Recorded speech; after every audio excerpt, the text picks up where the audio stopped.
Welcome to Rajimurali vlogs channel. நம்ம அந்த பதிவில் பார்க்க போகிறோம் சக்தி வழிபாடு. இதில் அடுத்த தலைப்பு பகுதி 5வது தாரா. இதுக்கு முன்னாடி 4 பதிவுகள் போட்டிருக்கேன். பார்க்காதவங்க நம்ம சக்தி வழிபாடு தலைப்பில் முதல்லேருந்து பாருங்கள், புரியும். மற்ற பதிவுகளையும் பாருங்கள், மற்றவங்களுக்கு ஷேர் பண்ணுங்கள். தாரி என்றால் படகு என பொருள். படகு எவ்வாறு தன்னை நம்பி ஏறி அமர்வோரை தண்ணீரில் மூழ்காமல் காப்பாற்றுகிறதோ அதேபோல் இந்த தாராதேவியும் தன் பக்தர்களை சம்சாரம் எனும் கடலில் மூழ்காமல் காத்து முக்தியை அருள்வாள் என்று ரிக்வேதத்தில் முதல் காண்டத்தில் 99வது அணுவாகத்தின் முதல் செய்யுளில் கூறப்பட்டுள்ளது. வேத காலத்தில் இருந்தே கடைபிடித்து வந்துள்ள அற்புத உபாசனை இந்த தாராதேவியின் உபாசனையாகும். கடல் நீரில் வெண்தாமரையில் வீற்றருளி சம்சார சாகர மத்தியில் உயர்ந்துள்ள தூய பிரம்ம ஞானம்தான் என்பதை உணர்த்துபவள். வெண்தாமரையில் திடமாக அமர்ந்தும் நின்றும் அந்த பிரம்ம வித்யிலே நடந்தும் நம்மை ஆபத்தான பந்தத்திலிருந்து காப்பதால் இத்தேவி தாரா எனப்படுகிறாள். மகா பிரளயம் ஏற்பட்டு உலகம் அழிந்த பின் மீண்டும் சிருஷ்டி தொழிலை துவங்கும் முதலில் திருமால் அவதரித்தார். அவருடைய நாபிக்கமலத்தில் இருந்து நான்முகன் தோன்றினார். நான்முகன் தன் தந்தையான திருமாலிடம் யாரை தியானம் செய்தால் 4 வேதங்களையும் கற்று உணர முடியும் என்று வினவ, அதற்கு திருமால் மகா நீல சரஸ்வதி என்று வணங்கப்படும் தாராதேவியை தியானிக்க வேண்டும் என்றார். அதன்படியே பிரம்மாவும் மகா நீல சரஸ்வதியை தியானித்து சகல வேதங்களையும் சாஸ்திரங்களையும் கற்று உணர்ந்த பின் படைப்பு தொழிலை தொடங்கினார். மேரு மலையில் உள்ள சோளம் என்ற மடுவில் உள்ள தீர்த்தத்தில் தாராதேவி ஆர்ப்பரித்தவள். பின்னர் மடுவின் தெற்கு பக்கத்தில் இறங்க நீல நிறமாய் மாறி நீல சரஸ்வதி என்று ஆனாள். தாராவின் காயத்ரி மந்திரம்: ஓம் தாராயை வித்மகே மகோக்ர தாராயை தீமகி தன்னோ தேவி பிரசோதயாத். இவளை உக்ரதாரா யகஜடா என்றும் வணங்கி வழிபடுவர். புத்த மதத்தை பின்பற்றும் திபெத்தியர்களுக்கு தாரா கருணை கடவுள், இரக்க குணம் உள்ளவள். அண்ட சராசரங்களை தன்னுள் கொண்டுள்ளதால் கர்ப்பிணி பெண்ணை போல் சற்று மேடான வயிற்றை உடையவள். வாக்கு திறமையை அளிப்பதில் வல்லவள். கவிதை நடையிலும் உரை நடையிலும் சிறப்பாக எழுதும் ஆற்றலை தருவதில் வல்லவள். தன்னை வழிபடும் உண்மையான பக்தனை மிகப்பெரிய பேராபத்தில் இருந்தும் காப்பாற்றி பாதுகாக்கும் சக்தியினள். துர்வாசர், வால்மீகி, பரத்வாஜர் போன்றோர் தாராவை ஆராதித்து பெரும் பேறு பெற்றனர் என்று தாரா தந்திரம் எனும் நூல் கூறுகிறது. வசிஷ்டர் இந்த தேவியை பூஜித்து நட்சத்திர மண்டலத்தை அடைந்ததாகவும் அந்நூல் தெரிவிக்கிறது. அதற்கு முன் வசிஷ்டர் 6000 ஆண்டுகள் கடும் தவம் செய்தும் தாராவின் தரிசனம் கிடைக்காமல் தவித்தார். பின்னர் நான்முகனின் ஆலோசனைப்படி மேலும் 1000 ஆண்டுகள் யோக மார்க்கத்தில் உபாசித்தார்.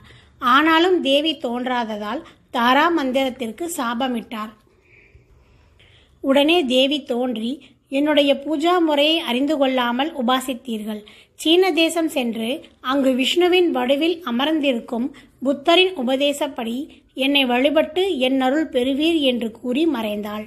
அதன்படியே வசிஷ்டர் சீன தேசம் சென்று புத்தரை துதித்து அவர் காட்டிய வழியை கடைபிடித்து தேவியின் அருளை பெற்று நட்சத்திர மண்டலத்தை அடைந்தது வரலாறு. கைலாய மலை பரிகிரமாவில் 2ஆம் நாள் வரும் டோல்பா மாஸ் பகுதியின் காவல் தெய்வம் தாரா. அதனால் அப்பகுதி தாராபீடம் என்றே அழைக்கப்படுகிறது. தாராதேவியின் கோயில் இமயமலை பிரதேசத்தில் உள்ள சிம்லாவில் இருந்து 3 மைல் தொலைவில் உள்ள தாராதேவி மலையில் உள்ளது. மேற்கு வங்க மாநிலத்தின் கிழக்கு மேதினிபூர் மாவட்டத்தில் உள்ள தாம்லுக் என்ற துறைமுக நகரிலும் தாராவிற்கு தேவதச்சன் விஸ்வகர்மா கட்டிய ஆலயம் உள்ளது. பிரம்ம வித்யின் வடிவமாய் இருப்பவர் ஈசன். அவர் தன் பதியானபடியால் அவர் மீது அமர்ந்தும் அவரில் உறுதியாக நின்றும் அவருக்கேற்ற பத்தினியாய் துலங்குகிறாள். ஈசனுக்கென்று தனியான இடமோ பொருளோ இல்லை என்பதால் அவள் அவர் மீதே நடப்பதை உணர்த்துகிறது. நாம் கூட எங்கும் நிறைந்த ஆண்டவன் மீதுதான் நடக்கிறோம், நிற்கிறோம், படுக்கிறோம், வசிக்கிறோம். இவ்வுண்மையை உணர்த்தவே தாராதேவி ஈசன் மீது நின்று அருள்வதாக சான்றோர் கூறுவர். ஜைனர்கள் இத்தாராவை பிரபாவதி என்பர், பௌத்தர் தாரா என்பர். கௌலர் சக்ரா என்றும், சீனர் மகோக்ரா என்றும், காதி மதம் காளி என்றும், ஹாதி வித்யா ஸ்ரீ சுந்தரி என்றும் இத்தாராவை போற்றி வழிபடுகின்றனர். பராசக்தி எடுத்த தச மகா வித்யா வடிவங்களுள் இரண்டாவது வடிவமாக பிரகாசிப்பவள் இவள். இதய தாமரையில் அமிர்த கடலையும், அதன் நடுவில் ஸ்வர்ணமயமான தீபத்தையும், அதை சுற்றி பாரிஜாத மரங்களையும், அதன் நடுவே கற்பக விருட்சத்தையும், அதன் அடியில் 4 வாயில்கள் கொண்ட தங்க மண்டபத்தையும், அந்த மண்டபம் சுகமான காற்று உடையதாகவும் நறுமண தூபம் உடையதாகவும் தியானம் செய்து யந்திரத்தை அதில் நிறுவி பூஜிக்க வேண்டும் என்று தாரா பற்றிய பூஜை முறையில் கூறப்பட்டுள்ளது. தன் நாதன் பசுபதி மீது நின்று அருள்பவள் தாரா. மின்சக்தி ஓரிடத்திலிருந்து சேமிக்கப்பட்டுள்ளது. அங்கிருந்து வீடுகளுக்கும் தெருக்களுக்கும் மின்சக்தி எந்திரங்களை இயக்கவும், விளக்கொலிகளாகவும், மின் விசிறிகளை இயக்கும் சக்திகளாகவும் வருகின்றன. சிவம் ஸ்டாட்டிக் பவர், ஆனால் சக்தி டைனமிக் பவர். சேமிப்பு சக்தியாய், தபோ சக்தியாய் அசையாதிருப்பவர் ஈசன். இயக்கும் சக்தியாய் இருந்து நடத்துபவளே தாரா தேவி.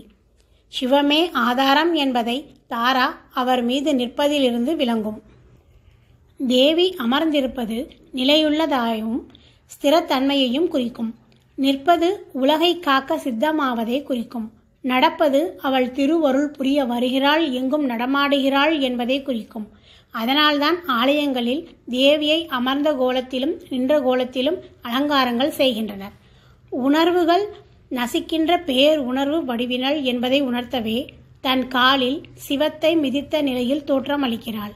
வாழ்வின் பாசபந்தங்களை நறுக்க கத்தரிக்கோலையும், அகங்காரத்தை நீக்க மண்டை ஓட்டின் கபாலத்தையும், ஞானத்தை ஏற்படுத்துவதில் உள்ள இடையூறுகளை வெட்ட ஞான வாளாகிய வீர வாளையும் இந்த பயங்கரங்களுக்கு ஈடு செய்வது போன்று மற்றொரு கரத்தில் ஆன்ம மலர்ச்சியையும் குறிக்கும் நீலோத்பல மலரையும் தாங்கி உள்ளாள். உலகத்தில் உள்ள அறியாமையையும் தன் கபாலத்தில் வாங்கி கொண்டு ஓர் நொடியில் நீக்கிவிடும் மகா காருண்ய வாரிதி இவள். குள்ளமான உருவம் கொண்டவள். கோரமான ஆபத்துகளிலிருந்து காப்பதால் மகோக்ரா எனப்படுகிறாள். கடல் பிரயாணங்களை முடித்து தரும் காவல் தெய்வமும் இவளே. ஓம் எனும் பிரணவமே இவள் பீஜம். பார்க்கடல் கடைந்த போது வெளிப்பட்ட ஆழகால விஷத்தை ஈசன் உண்ணும் துணிவையும் சக்தியையும் தந்தவள் இவளே என்று தோடல தந்திரம் எனும் நூலில் குறிப்பிடப்பட்டுள்ளது. சந்திரன் போன்ற நிறத்தினள். சிறந்த நாகங்களையே ஒட்டியானம், குண்டலம், ஹாரம், கங்கணம், தோல்வலை எனும் நூபுரம், பாதச்சலங்கை போன்ற ஆபரணங்களாக கொண்ட திருமேனியை கொண்டவள். சிவந்த 3 கண்களை கொண்டவள். மஞ்சளும் சிவப்பும் கலந்த நிறம் கொண்ட முனையை உடைய ஒற்றை சடையை கொண்டவள்.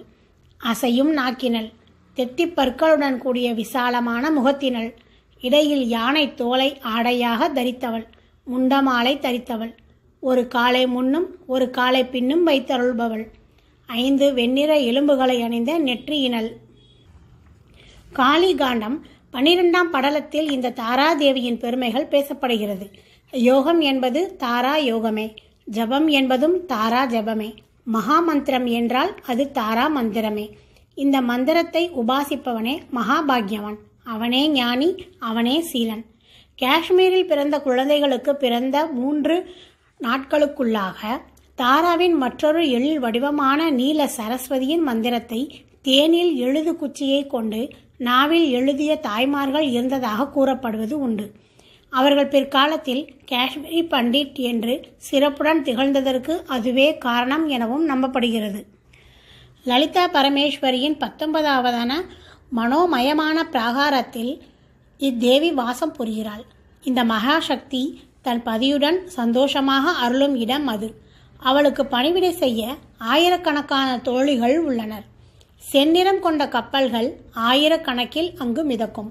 அவற்றில் தேவியும் தோழியரும் விளையாடி மகிழ்வர். அந்த இடத்தினுள் யாரும் எளிதில் பிரவேசிக்க முடியாது. மந்திரினி தேவியும் தண்டினி தேவி எனும் வாராகியும் அனுமதி தந்தால்தான் தாராவை தரிசிக்க முடியும். அவர்கள் அனுமதி இல்லாமல் முக்கண்ணனால் கூட தாராவை தரிசிக்க முடியாது என்று லலிதோபாக்யானம் வர்ணிக்கிறது. தாரிணி எனும் தாரா மந்திரங்கள் சர்வ சக்திகளையும் அளிப்பவை. வாக்வன்மை அளிப்பவள். வாக்கு வன்மை அளிப்பதில் இந்த தேவியின் மந்திரம் நிகரற்றது. இவளே பராசக்தி, இவளே நித்தியமானவள். சாக்த தந்திரங்களில் 11 இரவுகள் அம்பிகைக்கு உரியனவாக கூறப்பட்டுள்ளன. ஒவ்வொரு இரவும் ஒவ்வொரு மகாசக்திக்கு உரியனவாகும். அந்தந்த ராத்திரிகளில் அந்தந்த சக்திகளை உபாசித்து பேறுகள் பெறலாம். அவை யாவன: காலராத்திரி, வீரராத்திரி, மோகராத்திரி, மகாராத்திரி, குரோதராத்திரி, கோரராத்திரி, தாராராத்திரி, அபலாராத்திரி, தாருணாராத்திரி, சிவராத்திரி, திவ்யராத்திரி என்பனவாகும். காலராத்திரியில் தாராதேவி தோன்றியதாக கூறப்பட்டுள்ளது. நரக சதுர்த்தசி, தீபோத்சவ, தீபாவளி, அமாவாசை தொடர்புடைய இரவே காலராத்திரி எனப்படும். இது காளிக்கும் தாராவிற்கும் பிரியமான இரவாகும். அன்று அவர்களை உபாசித்தால் அதிக வரங்கள் பெறலாம். அதேபோன்று செவ்வாய்க்கிழமை அமாவாசையும் அன்று கிரகணமும் நேர்ந்தால் அந்த ராத்திரி தாரா ராத்திரியாக போற்றப்படுகிறது. ராமர் தாராவை வழிபட்டுத்தான் கடல் கடந்து சென்று ராவணனை வென்றார். இப்போதும் கடல் கடந்து அயல் நாடுகள் செல்ல பாஸ்போர்ட் விசா வேண்டுவோர் தாராயை நமக எனும் மந்திரத்தை மனமுருக ஜெபித்தால் அவர்களுக்கு பாஸ்போர்ட் விசா பிரச்சனை இல்லாமல் கிடைக்கும். அற்புதம் நிகழும். இத்தேவி மகாநீல சரஸ்வதி என்று போற்றப்படுகிறாள். அநேக பிரம்ம ரிஷிகள் இத்தேவியை வழிபட்டு சித்தி பெற்றுள்ளனர். இவள் உபாசனை பலவித போகங்கள், வாக்கு வல்லமை, கவிப்பாடும் ஆற்றல், ராஜ வெகுமதி, தனம் தானியங்களுக்கு அதிபதியாகும் ஆற்றல், அளவற்ற செல்வம், உன்னதமான உயர் பதவி போன்றவற்றை தந்து ஞானமும் அதனால் வாழ்வின் முடிவில் முக்தியும் பெற அருள் புரியும். வசிஷ்டர் தாராதேவியின் மகிமையை அறிந்து அதை அடைய மகாசீனம் எனும் திபத்திற்கு சென்று முறையாக தாரா உபாசனையை கற்று அசாமில் உள்ள கவுஹாத்தியில் காமபீடம் அருகே உக்ரதாரா பீடத்தை நிறுவியதாக ருத்ர யாமலம் எனும் தந்திர நூலில் கூறப்பட்டுள்ளது. தாரா மந்திரத்தை தெரிந்து கொள்வதாலேயே வெற்றிகள் குவியும் என்று ஸ்ரீ வித்யார்ணவ தந்திரம் கூறுகிறது. வாரணாசி எனும் காசியில் அநேக தாரா ஆலயங்கள் உள்ளன. பைரவி தந்திரம் எனும் நூலில் தாராவின் முக்கியமான 30 நாமாவளிகள் அருளப்பட்டுள்ளன. அவற்றை தினமும் ஜெபித்தால் கிட்டாதது எதுவுமே இல்லை என்று அந்த தந்திரம் கூறப்படுகிறது.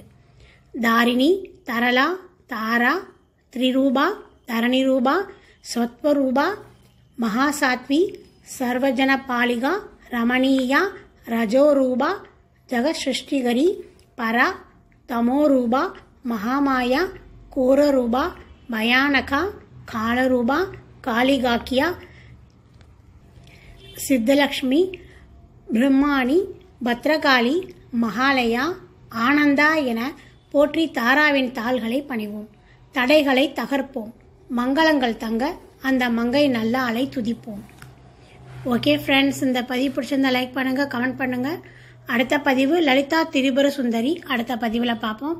Thank you friends.